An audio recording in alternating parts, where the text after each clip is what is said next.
teman-teman, bantu channel ini berkembang ya, subscribe, dan jangan lupa klik like and share video ini. Terima kasih dan selamat mendengarkan.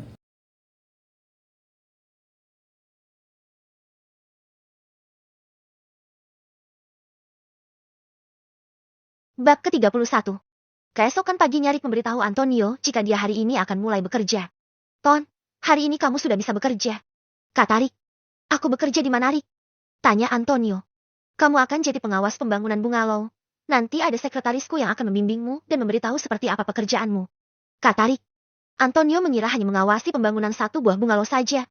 Oke Rick, kapan kita berangkat? Tanya Antonio. Sekarang kita bisa berangkat, sahut Rick. Mereka berdua pun berangkat menuju lokasi pembangunan bungalow. Setelah beberapa saat di perjalanan akhirnya, mereka sampai di pantai tempat pembangunan bungalow itu.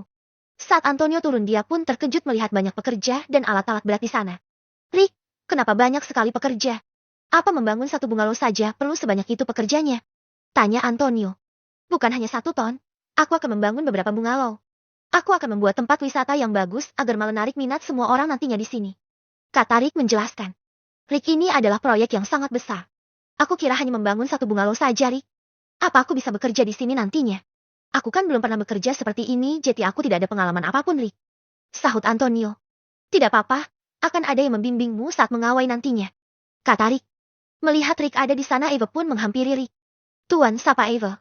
Nathan, perkenalkan ini Eva sekretarisku dan dia juga yang akan membimbingmu nanti. Eva, perkenalkan dia Antonio temanku yang kemarin aku kasih tahu. Kata Rick. Mereka berdua pun berkenalan. Eva, sekarang kau bisa memberitahu Antonio apa saja yang harus dia lakukan, kata Rick. Baik Tuan, sahut Eva. Ton, silahkan ikuti Eva. Aku masih ada pekerjaan lagi. Eva, nanti pulang tolong antarkan Antonio ke villa ya. Ton, aku tinggal dulu ya. Kata Rick. Oke Rick, sahut Antonio. Setelah itu, Rick Count meninggalkan tempat itu dan kembali ke villa. Hari ini dia akan mengajak kedua orang tuanya dan juga adiknya untuk berbelanja semua keperluan mereka. Setelah sampai di rumah, Rick pun langsung memanggil Awah, ibu dan adiknya. Ada apa, Rick? Tanya ibunya. Kita jalan-jalan yuk. Ajak Rick. Asik, mau kemana, Kak? Tanya Aneta. Kemana aja deh. Kalian siap-siap dulu sana, setelah itu kita pergi. Kata Rick. Mereka bertiga pun langsung berganti baju di kamar. Setelah beberapa saat mereka bertiga pun sudah selesai berganti baju. Rick, Antonio mana? Tanya Tom. Antonio sudah bekerja ya? Tadi aku antar dia ke tempat kerja barunya. Sahut Rick. Antonio kerja apa, Rick? Tanya Pelecia. Dia bekerja mengawasi proyek pembangunan bungalow milik Rick, Bu, sahut Rick. Apa? Kau juga memiliki proyek pembangunan bungalow? Tanya Pelecia seakan tidak percaya. Iya, Bu. Nanti di sana juga akan Rick jadikan tempat wisata gitu. Sahut Rick. Bagaimana bisa kamu memiliki berbagai bisnis itu, Rick? Tanya Tom. Awalnya aku hanya mencoba untuk bergabung di pasar saham dan melakukan jual beli saham di sana. Tak disangka aku mendapatkan banyak keuntungan dari sana. Setiap hari aku membeli beberapa saham dengan harga murah dan menjualnya lagi saat harganya melambung tinggi. Dari hasil keuntungan di sanalah aku mencoba untuk membangun bisnis lain, dan bisnis itu pun sukses di tanganku, makanya banyak keuntungan yang aku dapat, Bu. Kata Rick menjelaskan. Ibu tidak menyangka kamu akan sesukses ini, Rick. Ibu sangat terharu. Kata Pelecia. Rick melakukan ini demi kebahagiaan ayah, ibu dan Anet. Mulai sekarang tidak akan ada yang merendahkan keluarga kita lagi, Bu. Kita tidak perlu takut kekurangan uang lagi. Ayo kita berangkat sekarang. Kata Rick. Ayo. Sahut Anet antusias. Mereka berempat pun pergi ke pusat perbelanjaan. Namun sebelum belanja, Rick membawa keluarganya makan di restoran terlebih dahulu. Saat di restauran, Rick tidak sengaja bertemu dengan Ama. Ama pun menghampiri mejanya Rick. Rick, sapa Ama. Ama. Wah, kamu sama siapa? Tanya Rick. Sama temanku, tapi dia lagi ke toilet. Sahut Ama. Oh ya Ama, perkenalkan ini keluargaku. Ini Tom ayahku, Pelecia ibuku, dan Aneta adikku. Kata Rick memperkenalkan keluarganya. Saya Ama, om tante temannya Rick. Itu temanku sudah kembali. Aku ke sana dulu ya. Om tante Ama ke sana dulu ya. Kata Ama berpamitan dengan kedua orang tua Rick. Setelah kepergian Ama, kedua orang tua Rick pun mulai bertanya pada Rick. Siapa dia, Rick? Tanya Pelecia. Dia temanku di kampus, Bu, sahut Rick. Cantik sekali, ramah pula pada ayah dan ibu. Kata Pelecia. Ibumu benar. Dia wanita yang sopan. Sahut Tom. Kenapa kakak tidak pacaran saja sama dia, sahut Anet. Kamu ini ngaur saja. Aku dan Ama cuma berteman. Sahut Rick. Tapi kalau kamu pacaran dengan dia, ibu setuju saja sih, kata Pelecia. Sudahlah, kenapa jadi bahas Ama sih? Ayo kita makan, setelah ini kita akan belanja. Kata Rick. Mereka pun makan dengan lahapnya. Setelah selesai, Rick pun membawa orang tua dan adiknya untuk membeli baju baru. Saat hendak memasuki toko, mereka bertemu dengan Mark dan Alisa yang juga ingin memasuki toko.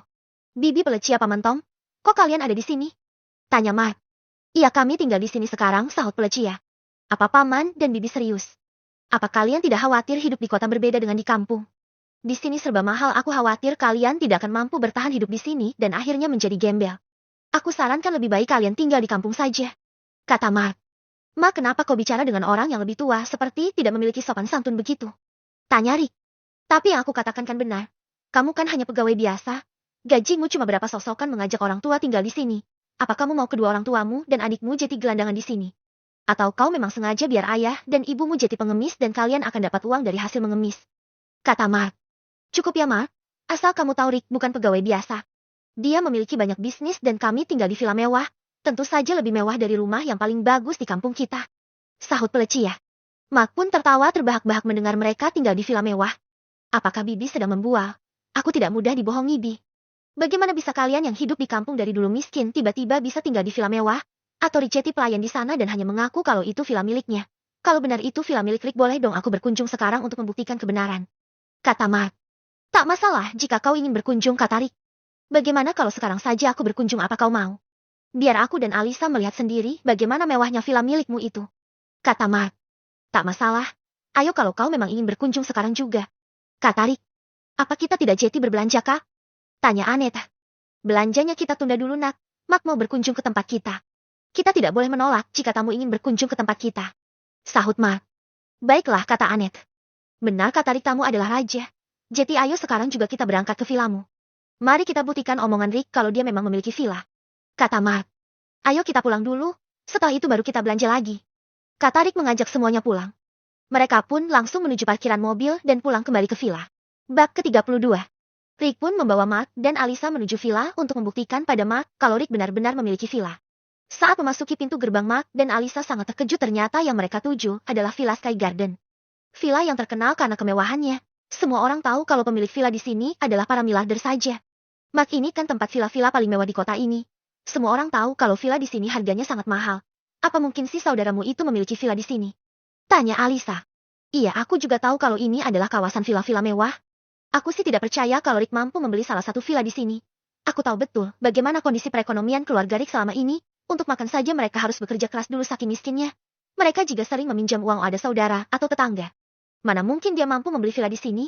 Bisa jadikan itu villa milik bosnya Rick dan dia hanya mengaku-ngaku saja. Keluargaku saja tidak akan mampu untuk membeli villa di sini. Kita lihat saja nanti. Akan aku bongkar kebohongannya. Sahut Mark. Iya betul. Memalukan sekali keluarganya si Rick jika benar ini bukan villanya Rick. Sahut Alisa. Kalau benar ini bukan villanya Rick, nanti akan aku buat mereka semua malu, kata Mark. Setelah beberapa saat sampai di depan villa di atas bukit. Villa milik Rick adalah villa paling mewah di antara semua villa yang ada di situ. Penjaga pun membukakan pintu gerbang, setelah itu mobil Rick pun masuk ke dalam diiringin mobilnya Mark. Setelah sampai, Rick pun keluar dari mobilnya dan Mark juga Alisa pun turun dari mobil. Rick Pejen mengajak Mark dan Alisa masuk ke dalam villanya. Alisa dan Mark pun dibuat terpana melihat kemewahan yang ada di depan matanya. Sehingga Mark tidak dapat berkata apa-apa saking terpananya. Rick pun menyuruh para pelayannya membuatkan minum. Disinilah Paman dan Bibi tinggal sekarang, kata Pelecia. Apakah benar ini milik Rick? Apa jangan-jangan ini milik bosnya Rick? Sahut Mark masih tidak percaya. Tunggu sebentar. Mungkin dengan ini kamu akan percaya. Kata Rick meninggalkan merek dan masuk ke dalam kamarnya. Rick pun mengambil sertifikat kepemilikan villa. Setelah itu, langsung keluar. Dan langsung memperlihatkan sertifikat tersebut kepada Mark. Kamu bisa lihat sendiri, kata Rick sambil memperlihatkan sertifikat. Mark pun membaca dengan seksama. Setelah membaca nama yang tertera di sertifikat itu pun langsung membuat Mark tak berkedip beberapa saat. Bagaimana, apakah ini cukup membuatmu percaya kalau villa ini milikku? Tanya Rick. Bagaimana kau bisa membeli villa ini? Aku tahu villa di sini harganya sangat mahal dan hanya para miliarder saja yang mampu membeli villa di sini. Kata Mark. Dia memiliki berbagai bisnis yang sangat maju. Sehingga dia mampu membeli villa ini. Rick bukan tipe orang yang suka pamer harta yang dia miliki. Itulah kenapa dia tetap berpakaian sederhana seperti biasanya. Namun karena kesederhanaannya ini dia dianggap bukan apa-apa dan dihina sesuka kalian. Kata Pelecia. Saat mereka ngobrol, Eva dan Antonio pun datang mengantarkan mobil yang diminta oleh Rick semalam. Maaf mengganggu waktunya Tuan. Saya datang untuk mengantarkan mobil yang Tuan minta semalam. Ini surat-surat mobil tersebut. Kata Eva menyerahkan surat-surat mobil. Mendengar kalau perempuan yang datang ini mengantarkan mobil yang dipesan oleh Rick. Mereka semua pun langsung pergi keluar untuk melihat mobil apa yang telah dibeli oleh Rick. Mereka pun melihat 3 mobil yang baru saja tiba di halaman vilanya Rick. Mark pun kembali dibuat terkejut ketika melihat mobil yang dipesan oleh Rick, salah satunya adalah mobil sport yang harganya sangat mahal. Mark, itu mobil sport mahal? Baru pertama kali aku melihat mobil sport ini, kata Alisa berbisik dengan Mark. Terima kasih Eva sudah mengantar mobil-mobil ini, kata Rick. Rick, kenapa kamu banyak sekali membeli mobil? Tanya Felicia. Rick sengaja membeli 3 mobil sekaligus. Mobil keluarga itu bisa ayah dan ibu pakai kalau mau pergi kemana-mana nanti. Untuk mobil yang satunya khusus untuk mengantar jemput Anet sekolah nanti, dan mobil sport itu untuk Rick, kata Rick. Berapa harga mobil-mobil ini, Rick? Terus bagaimana dengan mobil yang sudah ada? Tanya Felicia. Tidak mahal kok, Bu. Untuk mobil lama itu nanti akan kuberikan pada Antonio agar dia bisa pergi bekerja dengan mudah nantinya, sahut Rick. Kamu serius, Rick? Ini sangat berlebihan, Rick. Aku baru saja bekerja denganmu, kata Antonio yang merasa tidak enak. Pakai saja. Anggap mobil itu adalah mobil perusahaan. Dengan adanya mobil bisa mempermudah kamu nantinya pergi bekerja, sahut Rick. Baiklah, terima kasih, Rick, kata Antonio. Jadi Antonio bekerja denganmu, Rick? Tanya Mark. Iya, sekarang aku bekerja dengan Rick sebagai pengawas proyek pembangunan bungalow. Kamu tahu proyek ini sangat besar, aku saja tidak menyangka jika Rick sekarang menjadi orang yang sukses, kata Antonio memberitahu Mark. Aku yakin jika para saudara tahu kita tahu kalau Rick sekarang sudah orang kaya, pasti yang menghina Rick semalam akan menyesal. Tapi karena mereka sudah berkata untuk tidak meminta bantuan lagi pada mereka, kami pun akan berlaku sama juga dengan mereka. Jika mereka minta bantuan, jangan harap kami akan membantu juga, sahut Tom. Mark yang tahu sekarang Rick sudah kaya dan sangat loyal pada keluarganya pun mulai berpikir untuk memperbaiki hubungannya dengan Rick sekarang. Dia berharap Rick juga akan memberikan pekerjaan bagus untuknya nanti. Maafkan aku, Rick sudah berkata yang tidak-tidak sebelumnya. Aku tidak tahu kalau kau benar-benar sukses sekarang. Aku harap kau mau memaafkan aku karena kita akan masih bersaudara. Aku tidak mau tali persaudaraan kita putus begitu saja karena kesalahanku kemarin itu. Bagaimanapun kita tetap keluarga, kata Mark. Tak masalah, aku sudah memaafkanmu. Sekarang kan kamu sudah tahu kalau ini adalah villa milikku. Kalau begitu aku dan orang tuaku mau pergi lagi setelah ini. Jadi maaf, aku tidak bisa berlama-lama di sini. Kamu kalau mau tetap di sini tidak masalah karena ada Antonio yang akan menemani kalian di sini, kata Rick. Oh baiklah, aku dan Alisa akan pergi juga. Maaf sudah mengganggu waktumu. Lain waktu aku akan berkunjung lagi ke sini agar kita bisa semakin akrab, kata Mark berubah jadi sopan kepada Rick. Mark dan Alisa pun segera pergi meninggalkan villa Rick. Rick dan kedua orang tua beserta adiknya pun kembali ke pusat perbelanjaan untuk membeli kebutuhan mereka. Saat di dalam mobil mereka pun ngobrol. Lihat kan bagaimana sikapnya Mark saat tahu kalau Rick sekarang sudah sukses. Langsung berubah drastis menjadi sopan begitu. Dasar penjilat. Ibu sangat tidak suka dengan orang seperti Mark. Walaupun Mark adalah keluarga kita, tetap saja ibu tidak suka, kata Felicia. Sudah Felicia. Bagus kan kalau sekarang dia tahu. Dia tidak bisa lagi menghina dan mengata-ngatai Rick macam-macam. Orang seperti Mark itu hanya bisa dibungkam dengan harta yang Rick miliki. Aku yakin sikap saudara-saudara kita yang lain juga akan seperti Mark kalau tahu Rick sekarang sudah sukses, sahut Tom. Begitulah manusia. Kalau sudah kaya memiliki banyak harta, mereka akan mengakui kita sebagai saudaranya. Coba kalau kita masih miskin, selain kita tidak diakui, keluarga kita juga dihina-hina. Mereka juga tidak sudi memberikan bantuan pada kita, kata Felicia. Ya begitulah sikap manusia, Bu, sahut Rick. Ingat kata-kata ibu ya Rick, kamu boleh baik pada orang lain tapi jangan sampai kebaikanmu dimanfaatkan oleh orang lain untuk kepentingan diri mereka sendiri. Baik dengan orang lain, seperlunya saja, jangan berlebihan, kata Felicia memberikan pesan pada Rick. Baik Bu, kata-katamu akan selalu kuingat, kata Rick. Mereka pun akhirnya sampai di pusat perbelanjaan. Rick membelikan semua keperluan buat orang tua serta adiknya.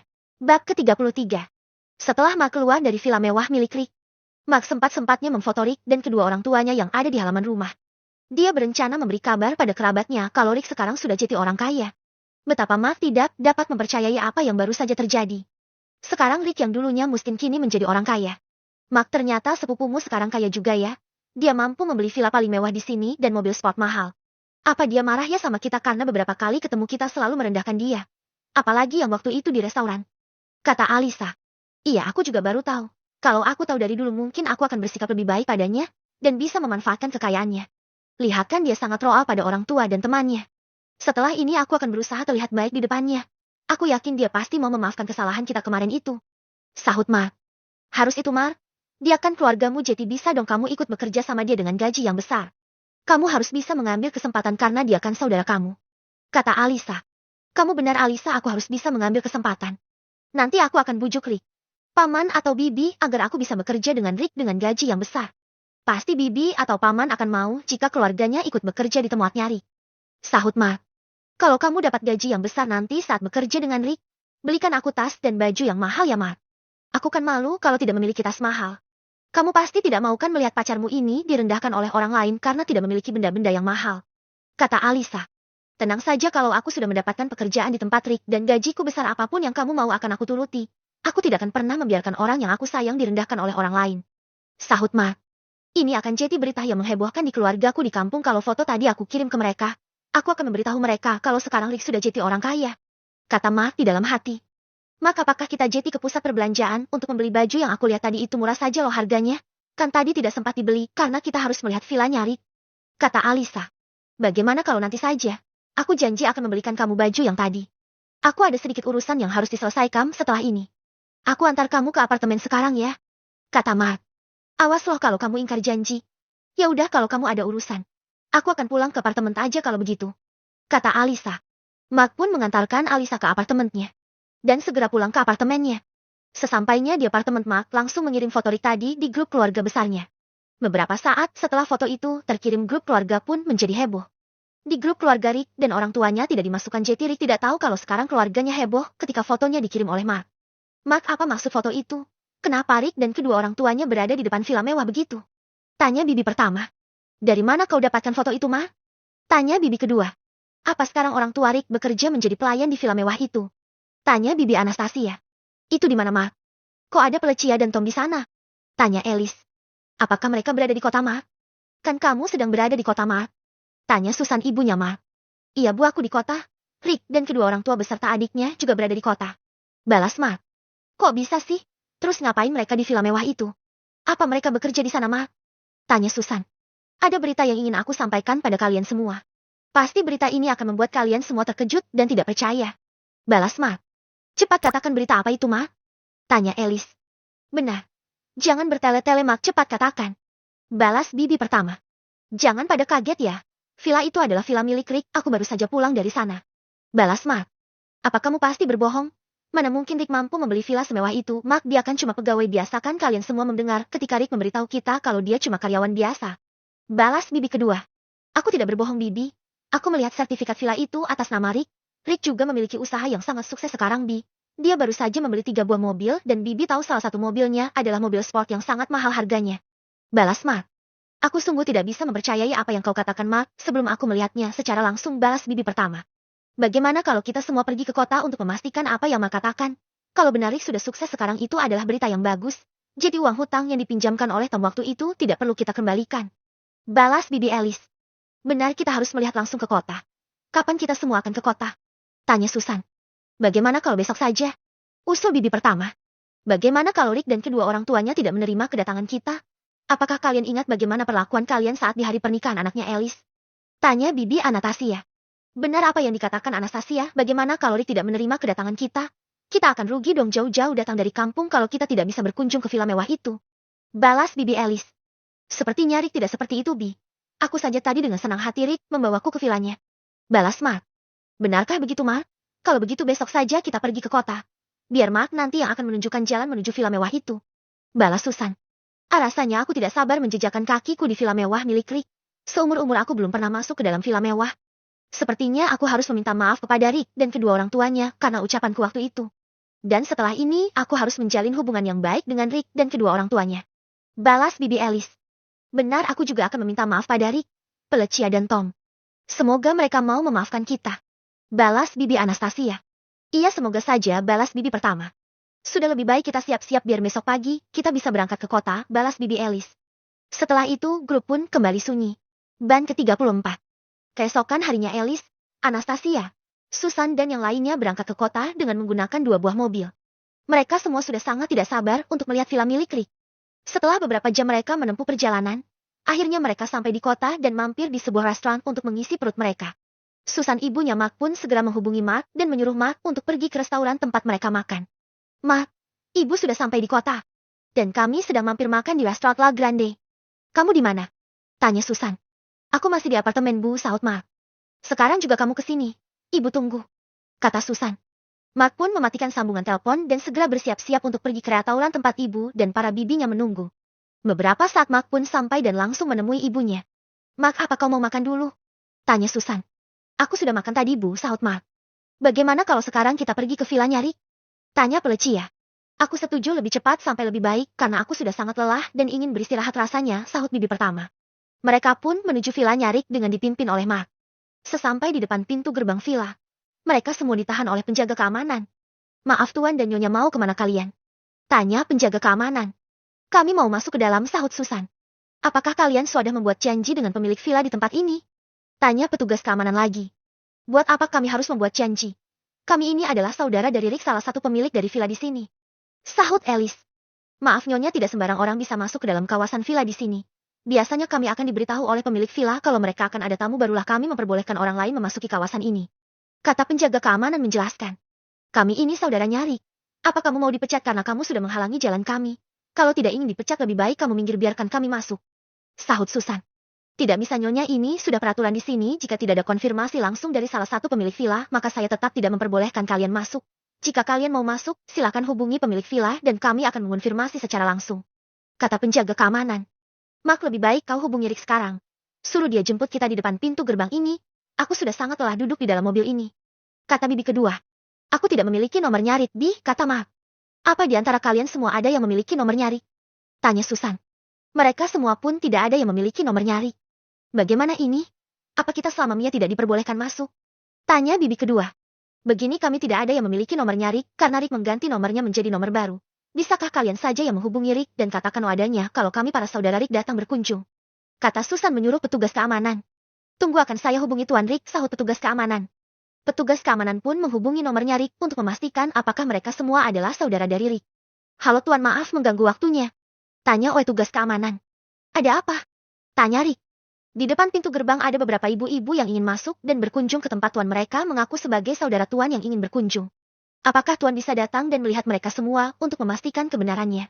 Kata penjaga keamanan. Baik, saya akan melihat langsung ke sana, kata Rick dan langsung mematikan sambungan teleponnya.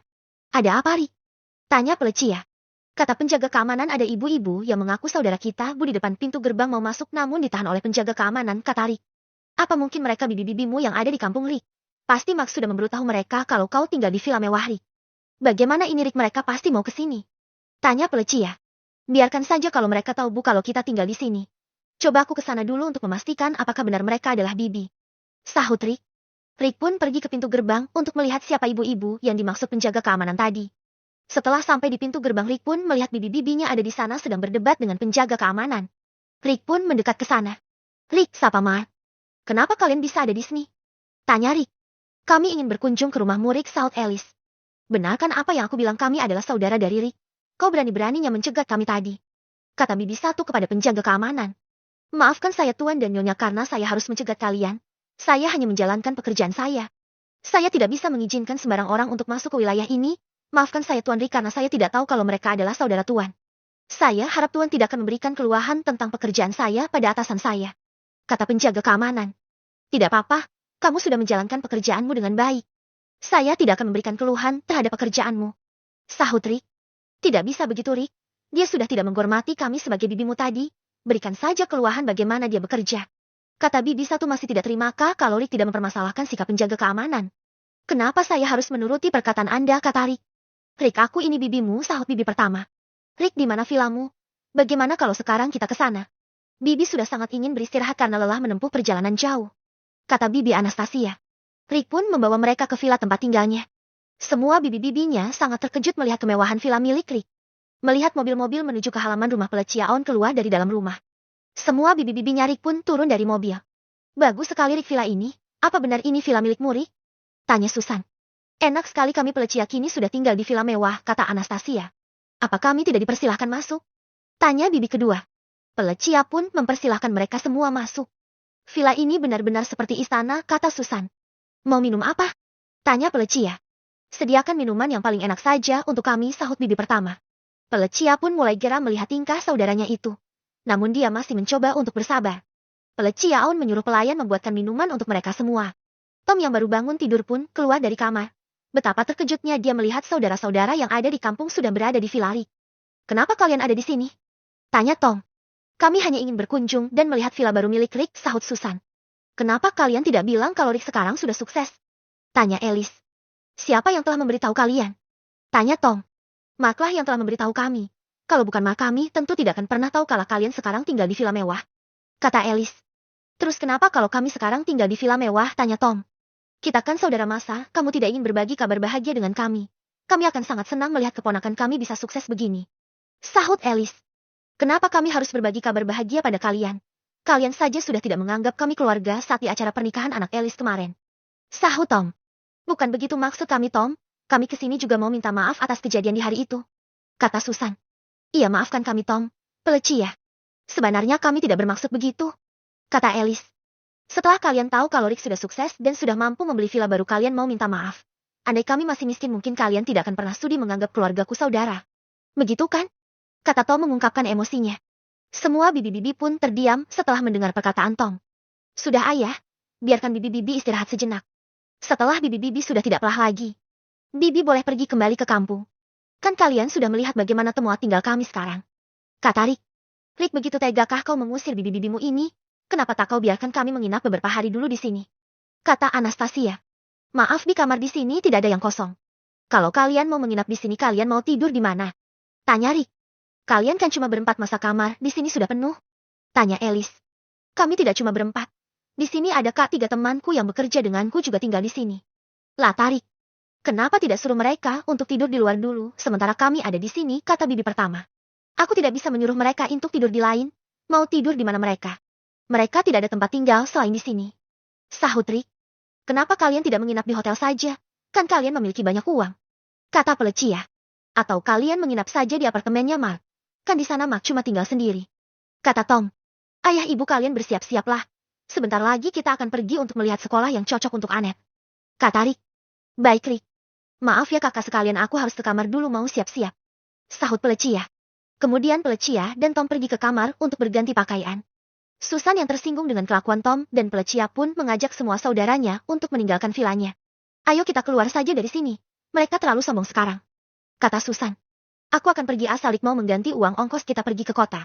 Aku jauh-jauh ke sini malah tidak diperbolehkan menginap di sini. Kata bibi pertama. Berapa ongkos yang harus aku ganti? Kata Rick langsung. 50 juta saja biar kami bisa bagi untuk semua. Kan kamu sudah kaya tak masalah dong uang segitu. Sahut bibi pertama. Rick pun mengambil uang cash yang ada di kamarnya dan meletakkan uang tersebut di atas meja. Silahkan ambil uang ini untuk mengganti ongkos yang bibi-bibi semua keluarkan. Setelah mengambil uang ini silahkan pergi dari sini. Kata Rick. Bibi satu pun langsung mengambil uang yang ada di atas meja dan mengajak semuanya untuk pergi dari villa Rick. Bab ke-35. Di tempat lain Harrison betapa tidak sukanya melihat hotel miliknya yang telah dijual kini kembali memiliki banyak pengunjung. Harrison ingin merebut kembali kepemilikan hotel tersebut. Dia masih belum tahu siapa pemilik baru yang telah membeli hotelnya tersebut. Selama ini yang mengurus hotel tersebut adalah sekretaris pemilik hotel saja. Harrison pun menyuruh anak buahnya untuk mencari tahu siapa yang telah membeli hotelnya tersebut. Dia berencana setelah tahu siapa pemilik hotel itu. Dia ingin bernegosiasi lagi untuk membeli kembali hotel itu. Setelah beberapa saat anak buah Harrison pun mendapatkan informasi siapa pemilik hotel itu sekarang. Saat membaca informasi itu, betapa terkejutnya Harrison ternyata Ricklah pemilik hotel itu sekarang. Kemarahan Harrison kepada Rick semakin menjadi. Kurang ajar ternyata Rick yang telah membeli hotelku. Benar-benar ingin dikasih pelajaran tuh anak. Kata Harrison. Harrison pun menghubungi Denzel. Halo Denzel. Kata Harrison. Ada apa tuan? Tanya Denzel. Apa kau memiliki kenalan gangster di kota ini? Tanya Harrison. Ada tuan. Sahut Denzel. Hubungi dia. Suruh temui aku. Kata Harrison. Baik tuan. Sahut Denzel. Harrison pun menutup teleponnya. Setelah beberapa saat Denzel datang ke vilanya Harrison membawa salah seorang pria dengan tubuh penuh tato. Tuan perkenalkan dia adalah ketua gangster king yang terkenal di kota ini. Kata Denzel. Bagus Denzel. Siapa namamu? Tanya Harrison. Aku Joshua. Sahut Joshua. Joshua aku ingin kau habisi seseorang yang bernama Rick. Tentang siapa Rick nanti Denzel yang akan memberikan informasi tentangnya. Kata Harrison. Baik tuan. Sahut Joshua. Jangan sampai gagal sama seperti Denzel waktu itu. Kata Harrison. Akan aku pastikan aku akan berhasil. Sahut Joshua. Jika kau berhasil akan aku berikan kau bayaran yang besar. Kata Harrison. Baik tuan saya tidak akan mengecewakan tuan. Sahut Joshua. Denzel dan Joshua pun pergi dari hadapan Harrison. Denzel pun memberitahu informasi tentang Rick pada Joshua. Jadi dia jago bela diri. Tanya Joshua. Iya dia jago bela diri. Dia sendirian mampu mengalahkan aku dan anak buahku waktu itu. Kau perlu strategi untuk menghabisinya. Kata Denzel. Nanti akan aku atur strategi yang baik untuk melumpuhkannya. Kau tahu siapa aku jadi tenang saja. Sahut Joshua. Strategi apa yang ingin kau jalankan? Tanya Denzel. Kalau bertanding fisik mungkin aku akan kalah. Lebih baik gunakan senjata saja biar lebih gampang menghabisinya. Kau tahu kan kalau aku penembak yang jitu? Kata Joshua. Aku serahkan semuanya denganmu. Semoga berhasil dan mendapatkan bayaran yang besar. Kata Denzel. Setelah mengetahui informasi tentang Rick, Joshua pun langsung pergi ke tempat kos yang diberitahukan oleh Denzel. Sesampainya di sana dia tidak melihat tanda-tanda kehadiran Rick. Dia pun bertanya pada orang yang ada di dekat kos Rick terdahulu. Apa Rick ada di dalam? Tanya Joshua. Rick ya dia sudah lama pindah dari sini. Sahut orang tersebut. Apa kau tahu kemana Rick pindah? Tanya Joshua. Kurang tahu ya kemana dia pindah. Sahut orang itu lagi. Tidak mendapatkan informasi kemana Rick pindah. Joshua pun pergi meninggalkan tempat itu. Dia pun memberitahu Denzel jika Rick sudah pindah dari sana. Denzel pun menyuruh anak buahnya mencari informasi tempat tinggal Rick sekarang. Setelah beberapa saat Denzel pun mengirim alamat tempat tinggal Rick sekarang yaitu di Villa Sky Garden sama seperti tempat tinggal Harrison. Joshua yang mengetahui kalau di sana penjagaannya sangat ketat dan di setiap sudut jalan terpasang banyak CCTV. Sehingga dia tidak bisa mengeksekusi Rick di lingkungan itu. Joshua pun memilih menunggu di depan pintu gerbang kalau Rick akan pergi keluar dari lingkungan villa mewah tersebut. Untuk tugas kali ini, dia akan menyelesaikannya sendirian saja. Joshua juga menyiapkan beberapa senjata api untuk menembak Rick nantinya. Setengah hari menunggu baru Joshua melihat mobil Rick keluar dari gerbang. Joshua pun langsung mengikuti mobil yang dikemudikan oleh Rick dan langsung mendahului mobilnya Rick dan memberikan beberapa tembakan ke arah mobilnya Rick. Dan salah satu peluru mengenai bahunya Rick hingga mengeluarkan banyak darah. Rick yang mendapat serangan tidak terduga pun sangat terkejut. Sehingga Rick refleks mempercepat laju mobilnya untuk menghindari tembakan dari mobil belakang.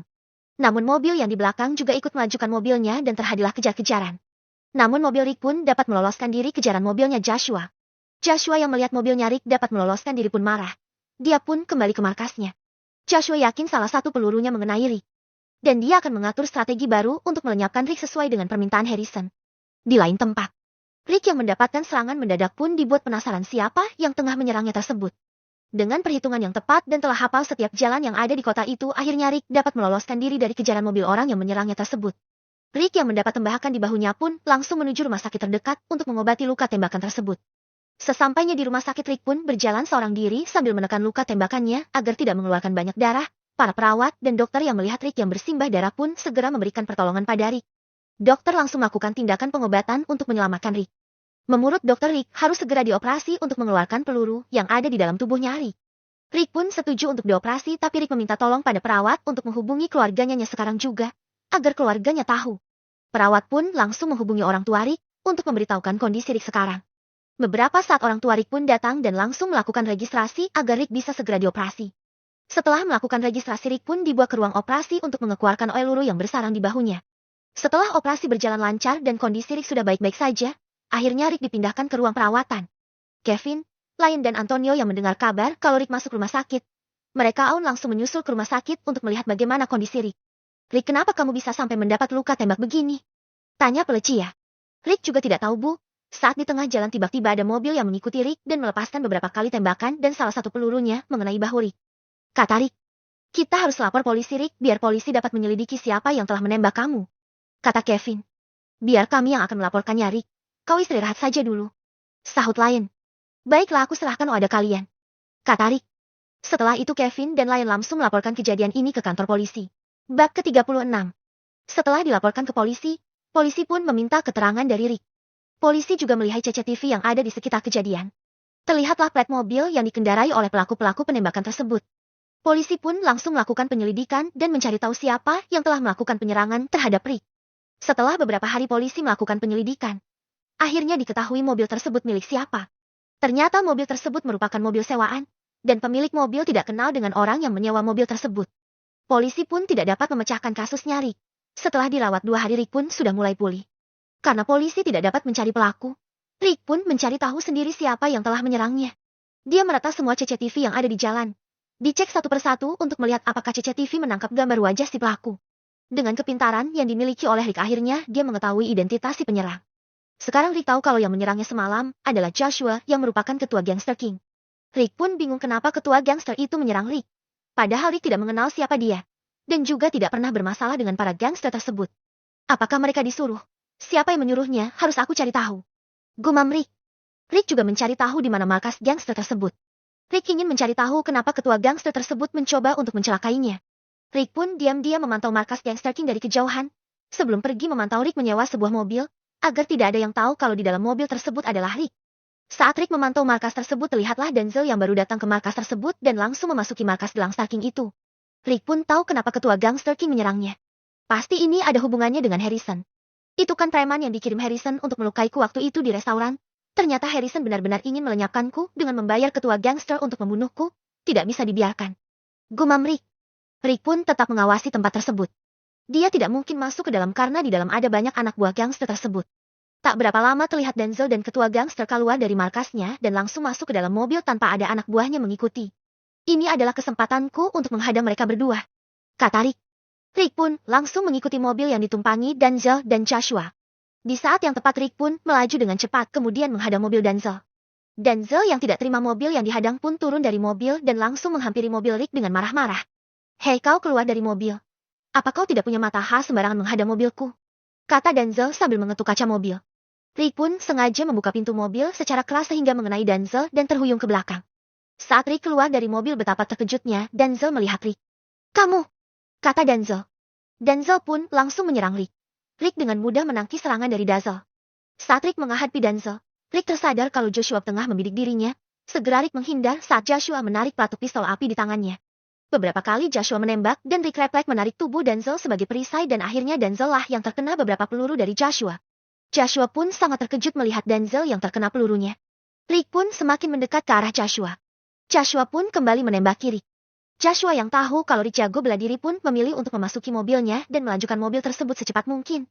Rick pun mengejar Joshua. Melihat Rick yang mengejar dirinya, Joshua pun menggiring Rick ke tempat di mana nantinya anak buahnya akan menunggu. Joshua pun menghubungi anak buahnya untuk meminta pertolongan. Semua anak buah Joshua pun langsung menuju tempat yang dituju Joshua dan bersiap untuk membantu sang bos. Karena tempatnya tidak jauh dari markas mereka sehingga mereka tiba lebih dulu daripada Joshua. Joshua pun akhirnya sampai di tempat di mana anak buahnya sudah menunggu. Joshua pun menghentikan mobilnya dan diikuti oleh Rick. Saat Rick sudah keluar dari mobil, anak buah Joshua pun mulai mengelilingi Rick. Rick, sebentar lagi akan aku habisi kamu, kata Joshua. Kenapa kau mau menghabisiku? Aku rasa kita tidak saling kenal dan tidak pernah bermasalah. Jawab Rick. Kita memang tidak saling kenal dan bermasalah. Tapi kau bermasalah dengan orang yang membayarku, kata Joshua. Berapa banyak kau dibayar? Tanya Rick. Berapapun itu bukan urusanmu, sahut Joshua. Bagaimana kalau aku memberikan penawaran padamu? Bagaimana kalau kau bekerja sama denganku? Maka akan aku bayar 2 kali lipat dari yang dibayar oleh Harrison, kata Rick. Joshua pun terkejut karena Rick tahu kalau dia disuruh oleh Harrison. Kalau aku tidak mau bagaimana? Tanya Joshua. Kalau kau tidak mau, jangan salahkan aku kalau kau akan menyusul Denzel, kata Rick. Joshua dan semua anak buahnya pun tertawa mendengar perkataan Rick. Apa aku tidak salah dengar? Coba lihat, dirimu hanya seorang diri, sedangkan kami banyak begini. Dilihat dari jumlah saja, tentu saja kau yang akan menyusul Denzel, sahut Joshua. Jadi kau menolak penawaranku? Tanya Rick sekali lagi. Ya, aku menolaknya. Kasih pelajaran dia, kata Joshua menyuruh anak buahnya menyerang Rick. Mereka pun menyerang Rick secara bersamaan. Rick dapat melumpuhkan anak buahnya Joshua satu persatu. Joshua melihat hampir semua anak buahnya dapat dikalahkan oleh Rick pun pergi ke dalam mobil untuk mengambil senjata api miliknya. Saat semua anak buahnya sudah dilumpuhkan oleh Rick, Joshua pun mengacungkan senjata api miliknya ke arah Rick, dan kemudian dia menembaknya berkali-kali mengenai tubuhnya Rick. Seketika tubuh Rick langsung ambruk setelah terkena tembakan beberapa kali. Joshua pun mendekat ke tubuhnya Rick untuk memastikan kalau Rick sudah tidak bergerak lagi. Setelah melihat tubuh Rick terbujur kaku, Joshua pun langsung membawa anak buahnya pergi dari sana. Sesampainya di markas, Joshua pun langsung menghubungi Harrison untuk mengabari kalau tugasnya sudah selesai. Dia berhasil menjalankan tugas dari Harrison dengan baik. Halo Tuan, kata Joshua. Bagaimana Josh? Apa kau berhasil menyingkirkan Rick? Tanya Harrison. Tenang Tuan, saya sudah berhasil melenyapkan Rick.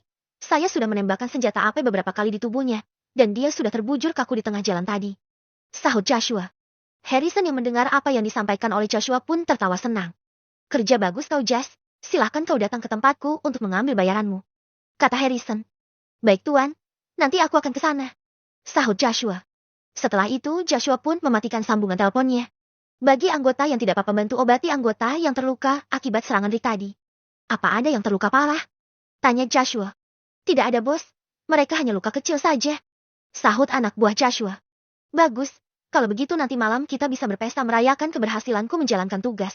Karena aku mendapatkan bayaran yang besar dari Tuan Harrison, kata Joshua. Anak buahnya Joshua pun senang mendengar perkataan Joshua kalau nanti malam mereka akan berpesta. Bab ke-37. Saat Joshua menghubungi Harrison, Saat itu dia sedang berada di pertemuan dengan para orang kaya di salah satu restoran mahal di kota ini. Melihat yang menghubunginya adalah Joshua, Harrison pun permisi ke toilet pada teman-temannya. "Halo Tuan," kata Joshua. "Bagaimana Josh? Apa kau berhasil menyingkirkan Rick?"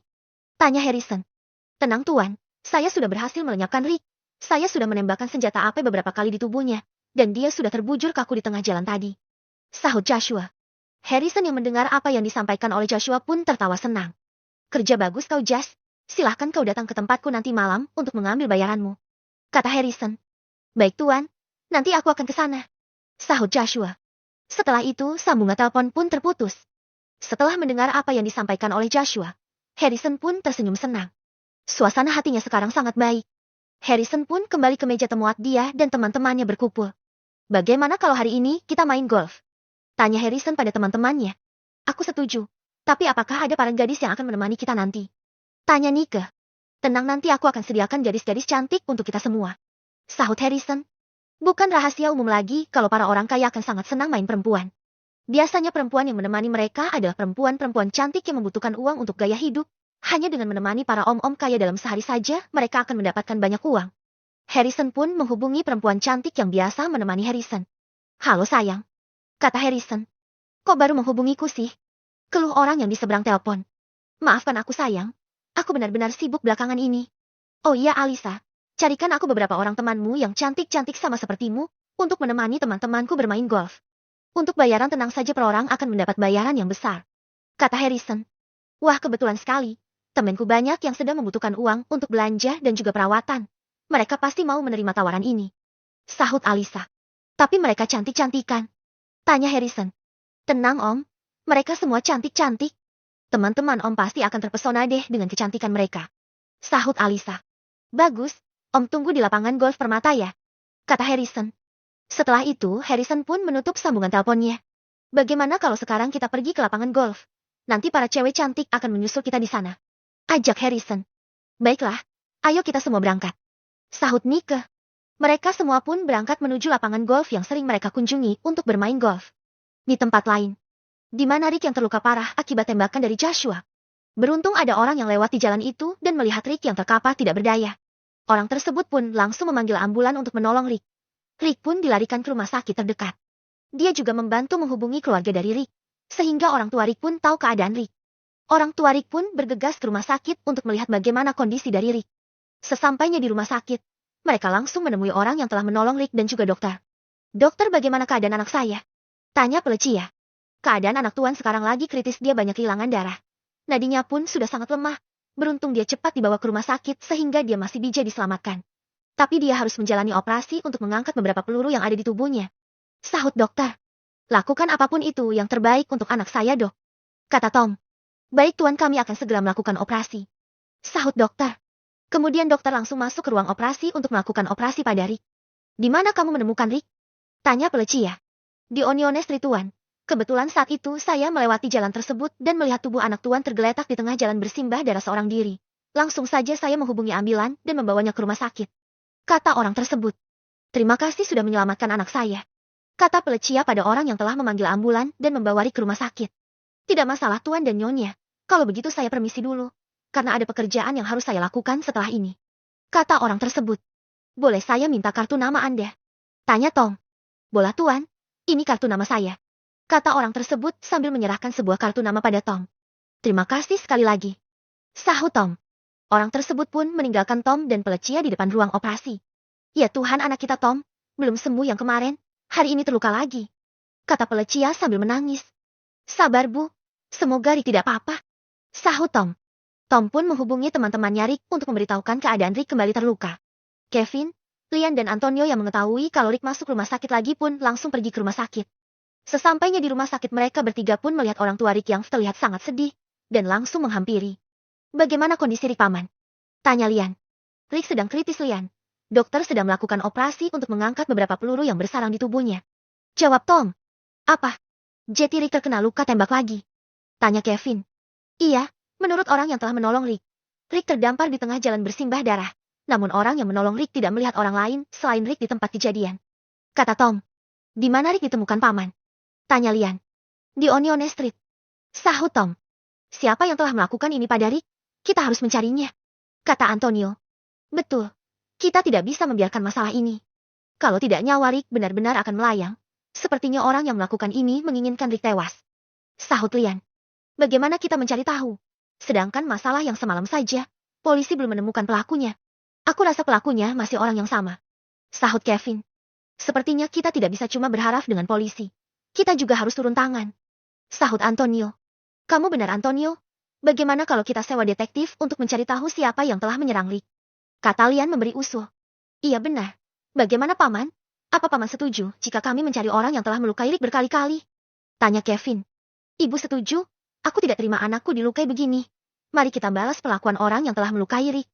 Kata Pelecia saking emosinya. Sabar Pelecia. Kita cari tahu dulu siapa yang sudah melukai Rick, untuk membalas melukai kembali. Aku tidak setuju. Kita hidup di kota bukan di hutan yang menerapkan hukum rimba. Kalau kita melukai orang yang melukai Rick, kita bisa terjerat hukum. Kata Tom. Kebetulan aku memiliki teman seorang detektif. Apa kita minta tolong temanku itu aja? Tanya Kevin. Ya sudah, kita minta tolong temanmu itu saja Kevin. Sahut Tom. Baik paman, akan aku hubungin temanku itu sekarang juga biar dia bisa membantu kita. Sahut Kevin. Kevin pun langsung menghubungi temannya. Halo William. Kata Kevin. Halo Kevin, ada apa? Tanya William. Apa kau sedang senggang Wol? Tanya Kevin. Kalau sekarang aku masih ada sedikit pekerjaan, nanti jam 1 siang aku sedang senggang. Ada apa Kev? Tanya William. Kalau begitu apakah jam 1 nanti aku bisa bertemu denganmu? Tanya Kevin. Tentu bisa. Di mana kita akan bertemu? Tanya William. Bagaimana kalau di Cafe Star? Tanya Kevin. Baik, nanti jam 1 aku akan ke sana. Sahut William. Kevin pun mematikan sambungan teleponnya. Bagaimana apakah temanmu mau membantu? Tanya Tom. Aku belum bertanya apakah dia bisa membantu atau tidak. Nanti jam 1 siang kami akan bertemu terlebih dahulu, dan aku akan berbicara dengannya untuk meminta bantuan darinya. Sahut Kevin. Apa kami juga boleh ikut bertemu dengan temanmu itu? Tanya Antonio. Tentu, kau dan Leo harus ikut denganku untuk menemaniku. Sahut Kevin. Dokter pun keluar dari ruang operasi. Mereka semua pun langsung menghampiri dokter. Dok, bagaimana kondisi anak saya? Tanya Pelecia. Operasinya berhasil. Dia sekarang baik-baik saja, dia sudah bisa melewati masa kritisnya. Tapi kondisinya masih lemah, nanti kami akan memindahkannya ke ruang perawatan. Sahut dokter. Mereka semua pun dapat bernafas lega karena kondisi Rick sekarang sudah baik-baik saja. Mereka pun menunggu kapan Rick akan dipindah ke ruang perawatan. Jam pun menunjukkan jam 1 siang. Lian, Kevin dan Antonio pun pamit pada orang tua Rick untuk pergi. Paman sekarang sudah jam 1 siang. Kami mau pergi menemui William dulu di Cafe Star. Kata Kevin. Baiklah, kalian hati-hati. Kata Pelecia. Baik Bibi, kalau ada apa-apa segera hubungi kami. Sahut Lian. Mereka bertiga pun pergi ke Cafe Star, tempat di mana mereka telah janjian dengan William. Ternyata William sudah ada di sana menunggu mereka. Maaf kami terlambat Wol. Apakah kau sudah lama menunggu? Tanya Kevin. Tidak, aku baru juga sampai di sini. Sahut William. Maaf ya Wol sudah mengganggu waktumu. Kata Kevin. Tak masalah Kevin, santai saja. Ini kebetulan aku lagi istirahat juga. Sahut William. Oh iya Wol, kenalkan ini teman-temanku Lian dan Antonio. Kata Kevin memperkenalkan kedua temannya. William. Kata William berjabat tangan dengan Lian dan Antonio. Mau pesan minum dulu? Tanya Kevin. Boleh deh. Sahut William. Kevin pun memanggil pelayan. Aku mau cafe latte, kalau kalian? Tanya Kevin. Aku kopi macchiato saja. Sahut Lian. Aku kopi espresso. Sahut Antonio. Kalau aku sama dengan Kevin saja cafe latte. Kata William. Untuk cemilannya kentang goreng, kalian mau cemilan juga? Tanya Kevin. Aku tidak usah Kev. Sahut William. Kalau kalian Lian, Antonio? Tanya Kevin. Tidak usah. Sahut Lian. Sudah itu saja. Kata Kevin pada pelayan. Baik, mohon tunggu sebentar. Kata pelayan. Lalu pelayan pergi meninggalkan meja mereka. Ada apa Kev? Kamu mau bertemu denganku? Tanya William. Begini Wol, aku dan teman-temanku mau minta bantuan kamu. Sahut Kevin. Bantuan apa Kev? Tanya William. Kau kan seorang detektif. Kami mau kau menyelidiki siapa dalang di balik kejadian yang menimpa teman kami. Sahut Kevin. Benar itu Wol. Tolong selidiki siapa orang yang ada di balik kejadian yang menimpa teman kami. Sahut Antonio ikut berbicara. Tunggu dulu. Ceritakan apa yang terjadi dulu biar aku tahu apa yang terjadi baru aku bisa memutuskan untuk membantu atau tidak. Sahut William. Begini, kami memiliki teman bernama Rick. Kami bertiga ini bekerja di tempatnya Rick. Beberapa hari yang lalu Rick saat di tengah jalan dikejar oleh orang yang tak dikenal dan juga menembak dirinya menggunakan senjata api. Kami sudah melaporkan kejadian ini ke pihak kepolisian, tapi kepolisian tidak dapat menemukan siapa yang telah menyerang Rick. Kemarin Rick sudah diperbolehkan pulang, namun kejadian yang sama menimpa Rick kembali. Hari ini dia ditembak beberapa kali menggunakan senjata api dan menyebabkan dia kritis dan harus melakukan operasi untuk mengeluarkan beberapa biji peluru dari dalam tubuhnya. Kata Kevin menceritakan. William pun mendengarkan cerita dari Kevin dengan seksama. Jadi kau ingin aku mencari dalang dari dua kejadian yang menimpa temanmu Rick itu? Tanya William. Betul sekali, bagiku Rick sudah seperti saudara. Sahut Antonio. Apa kau bisa membantu kami? Tanya Lian. Baiklah aku mau membantu kalian. Nanti kasih tahu aku informasi mengenai Rick dan tempat kejadian yang menimpa Rick. Sahut William. Iya nanti aku kirim semua informasinya. Terima kasih kalau kamu mau membantu. Ucap Kevin. Sama-sama Kev. Oh ya Kev habis ini aku ada kerjaan lagi. Aku harus pamit sekarang ya. Teman-teman duluan ya. Kata William pamit. Iya silahkan. Sahut mereka bertiga. Setelah kepergian William, mereka bertiga juga pergi dari cafe tersebut. Mereka kembali ke rumah sakit untuk melihat bagaimana kondisi Rick saat ini. Dan juga memberitahu orang tua Rick kalau William mau membantu mencari orang yang telah mencelakai Rick. Setelah sampai di rumah sakit mereka tidak menemukan orang tua Rick di depan ruang operasi lagi.